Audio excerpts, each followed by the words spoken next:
All right, guys, I want to show you an application another one that I did. I did this one some time ago. It's called the MAO Cruncher, and this is the cruncher for ugly houses for cash offers and things like that. And just to let you know, there's really two calculators, two formulas. One's for ugly mayo, which all cash mayo, which this calculator is, and then the other one is a pretty house mayo, and that's something totally different from what this is. And I wrote an application for that as well, and I'll show you that one in the next coming weeks. And we use both programs here at the office. And what you see in front of you, you have a little application where you have your after repair value and you have all your costs associated with buying it, and it actually spits out the number that you should be buying it at. So if we assume $100,000 house, 65% loan, and then the 65, the 4, and then the 2250, 500, and 5,000. These are all default values that come up, and when you can hit file and then save, and it actually saves it to a preference file. So these values in green, you can actually save that, so you can tailor make it towards your part of the country that you're in. So it's really cool the way that this thing works out. And then you'll notice that some cells are green and some of them are kind of like a peach color. The ones in the greens, those are the ones that you can edit, and then the one in the peach colors, those are the ones that are generated. So it's just kind of it's keeping it kind of separate on what to enter and what's generated. This little program came out of necessity for the assistants that I hired at my office to help me when these houses come in. So it's a really cool software that you type in your after repair value, and in today's market, I strongly suggest using 65%. There's no reason to offer 70-75%, but depending on the area, but that you're in, I mean, really 65% is where the max you should be, is where you should start off at. So on this typical $100,000 home, 65% of that, you have a $35,000 profit, and your starting price is going to be $65,000 for the start of the purchase price. So that means you should be into it at no more than $65,000 on this house. And then you have with this, you have all these associated costs, your closing costs. Now 4%.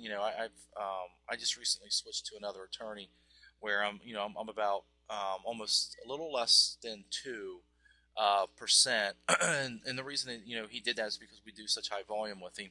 And then your taxes and the repairs, and like I said, these values are default values. Obviously, I've never bought a house, an ugly house, that only needed $500 worth of repairs. But I just stuck that in as a default value because who knows? You may come across a house where it needs nothing, but $500 is there for just general cleanup, and I figured $5,000 for a wholesale flipping profit if you choose to flip this to another investor. So what this thing is showing you, 65% loan to value, 4% minus all these other costs.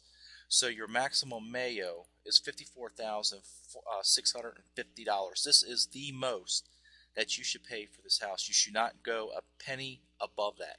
And believe me, you're going to be in a situation where you have multiple offers, and the agent's coming back to you, and this guy's that close to. They can't tell you what the other offer is, but you'll get in the game where you're trying to think what this other person's offering. Don't do it. These are your numbers, and it's only numbers. It's nothing. Don't get emotionally attached to the property. It's business. Just move on to the next one if it doesn't work out. This is your maximum value that you should ever offer for that house. And the cool thing about it is you can change these values. So if you wanted to, if you want to offer 70% loan to value, well, the max you should pay for the house is $59,450. And so, say your closing costs aren't 4%, but say they're 2. Well, you can see as you change this, so does this value. So what I'll do is I'll go back to the $100,000, 65% loan to value. I'm going to use 4% closing costs, and I'm going to say that the house that we just acquired was $20,000 in repairs. Excuse me.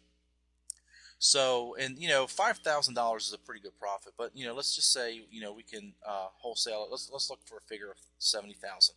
So your maximum value should be $33,150 for that house. That's so that that's your profit that you're going to make.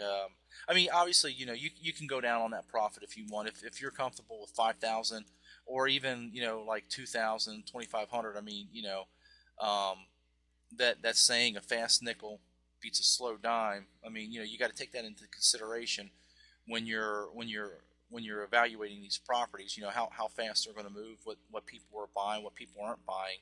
So you take that into account. And the other cool thing about the software is you can you can enter different closing costs, or taxes. So if you think your taxes are going to be 4,000, well, you can enter all this stuff in.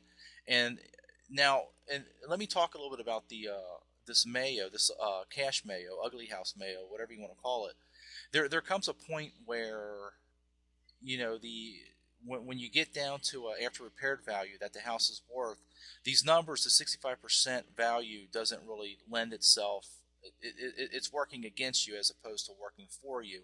So really, anything about $70,000 and below, I would forego the 65%, and I would just do like a hard profit in here, where you are going to let me back this up real quick.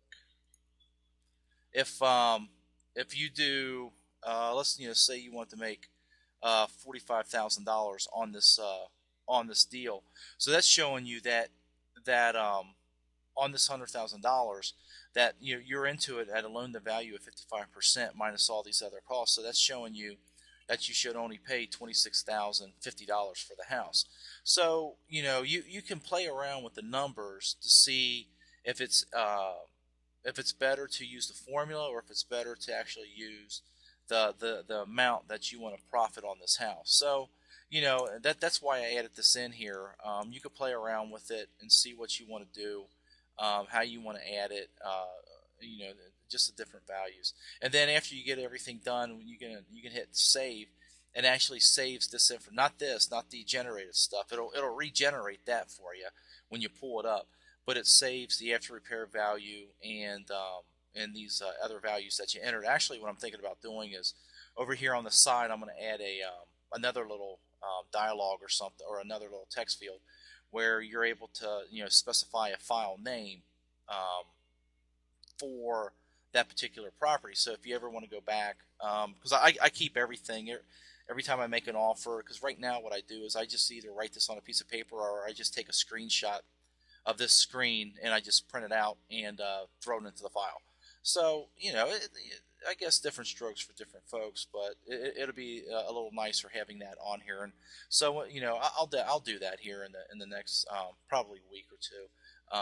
So that's really about it on this software. I mean, it's real simple to use, real easy.